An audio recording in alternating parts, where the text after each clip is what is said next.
안녕하세요. 엔지니어스 초이스입니다. 이번 시간에는 인텔리안테크의 손익계산서와 현금 흐름을 알아보겠습니다.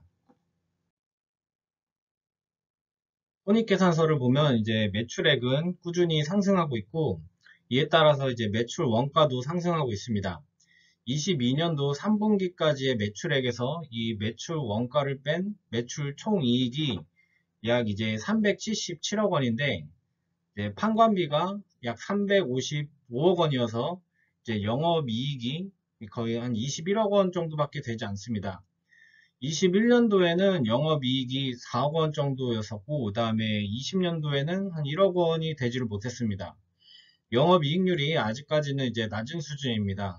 그런데 이제 오른쪽에 22년도 3분기 당기순이익을 보면은 116억 원으로 잡혀 있습니다. 이 영업이익이 22억 원인데 당기순이익이 어떻게 116억 원이나 이제 발생하게 된 건지 그 배경을 확인해 보도록 하겠습니다. 22년도 이 3분기 영업이익은 이제 21억 원인데 기타 수익이 무려 이제 186억 원이나 됩니다.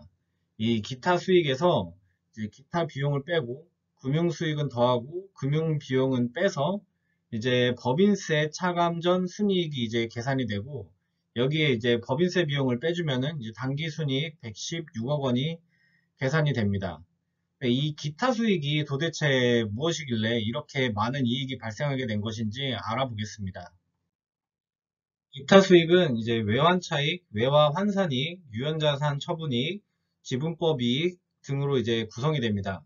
이 중 가장 비중이 큰 이제 외환 차익이 82억 원, 외화 환산 이익이 74억 원입니다. 외환 차익이란 이제 환율 변화로 인해서 얻은 실제 이익이고 외화 환산 이익은 이제 환율 변화로 인해서 회계 장부상으로만 얻은 이익입니다.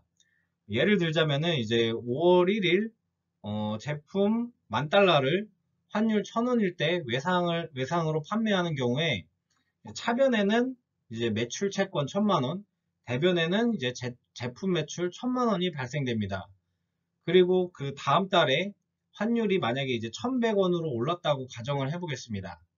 이때 제품 대금 10,000달러를 입금을 받게 되면은 차변에 이제 현금 1,100만 원이 잡히고 대변에 이제 매출 채권 1,000만 원 그리고 외환 차익 외환 차익으로 발생하게 된 이득 100만 원이 잡히게 됩니다. 이는 실제로 현금이 수금이 된 이익입니다. 이제 이 외화 환산 이익을 보게 되면은 만약에 이제 12월 1일에 제품 10,000달러를 이제 환율 1,000원일 때 외상 판매하는 경우에 차변에 매출 채권 이제 1,000만 원, 대변에 제품 매출 1,000만 원이 발생이 됩니다. 여기까지는 이제 외환 차익과 동일합니다. 그런데 이제 12월 31일 이제 아직 제품의 대금은 들어오지 않았지만은 이제 연말 이제 회계 결산을 해야 되는 시기에 이때 환율이 1,100원으로 올랐다고 가정을 해보겠습니다. 매출 채권은 이제 그 1,000만 원이지만은 환율이 오름으로 인해서 매출 채권 100만 원이 이제 추가 발생된 것으로 이제 기록하게 되고 이로 인해서 외화 환산 이익 100만 원을 이제 잡게 됩니다. 이는 실제로 현금이 수금되지 않은 이익입니다. 이렇듯이 인텔리안 테크의 당기 순이익은 대부분 이제 영업 활동으로 벌어들인 것이 아니라 이제 환율로 인해서 이득을 보게 된 것이라는 걸 알 수가 있습니다.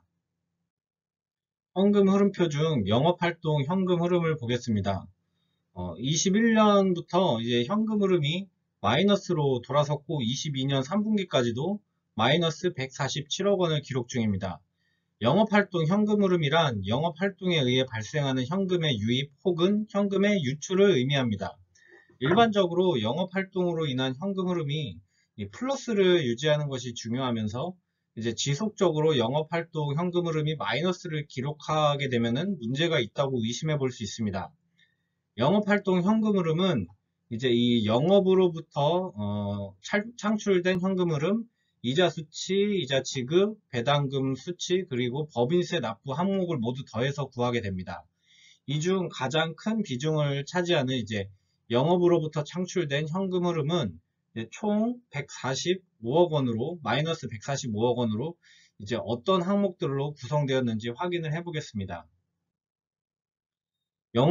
영업으로부터 창출된 현금 흐름은 구성하는 항목이 매우 복잡하며 이렇게 좌측 표와 우측 표의 항목들로 구성이 됩니다.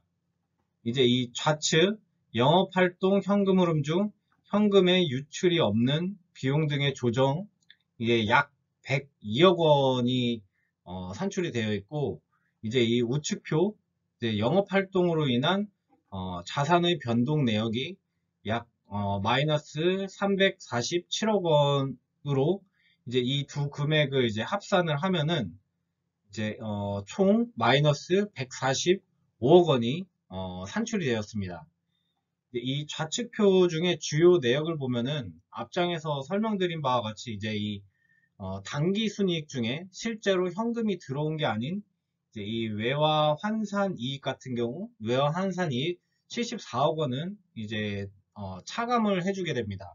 그리고 이 감가상각비, 무형자산 상각비, 그리고 파생상품 평가 손실 같이 실제로 현금이 지출된 게 아닌 항목들은 이제 더해주게 됩니다.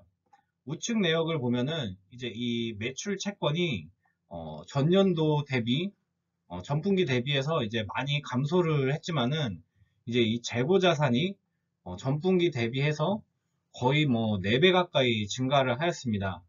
재고 자산으로 인한 현금 흐름은 마이너스 348억 원으로 전체 현금 흐름 마이너스 145억 원이 발생하게 된 가장 큰 요인입니다.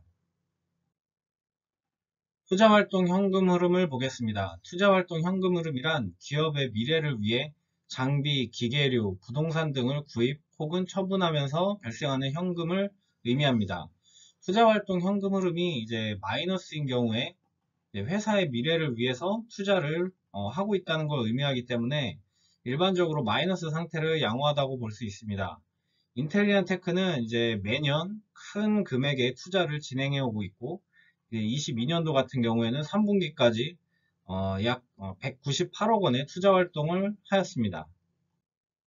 마지막으로 재무활동 현금 흐름은 금융기관으로부터 돈을 빌리거나 갚는 것을 말합니다. 재무활동 현금 흐름이 플러스라는 말은 대출, 유상증자 등을 통해 회사에 돈이 들어왔다는 이야기고, 마이너스는 빌린 돈을 상환하던가 주주들에게 배당금 등으로 이제 지출이 발생했다는 것을 의미합니다.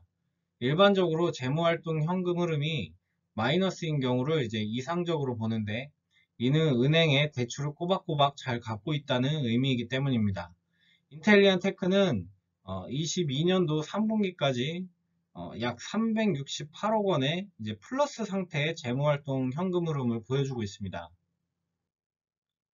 단순 현금 흐름으로만 놓고 봤을 때 인텔리안 테크는 이제 그리 좋은 모습을 보여주고 있지는 못한 것 같습니다. 이제 인텔리안 테크가 공장도 이제 증설을 하고 원재료를 이제 많이 매입해둔 만큼 매출 상승과 얼마나 연결이 될지 추이를 주의 깊게 지켜볼 필요가 있어 보입니다. 이상으로 인텔리안 테크의 전반적인 분석을 마치고 향후 이슈 사항 발생하면은 추가 영상 올리도록 하겠습니다. 내용이 유익하셨다면 구독, 좋아요 부탁드립니다. 감사합니다.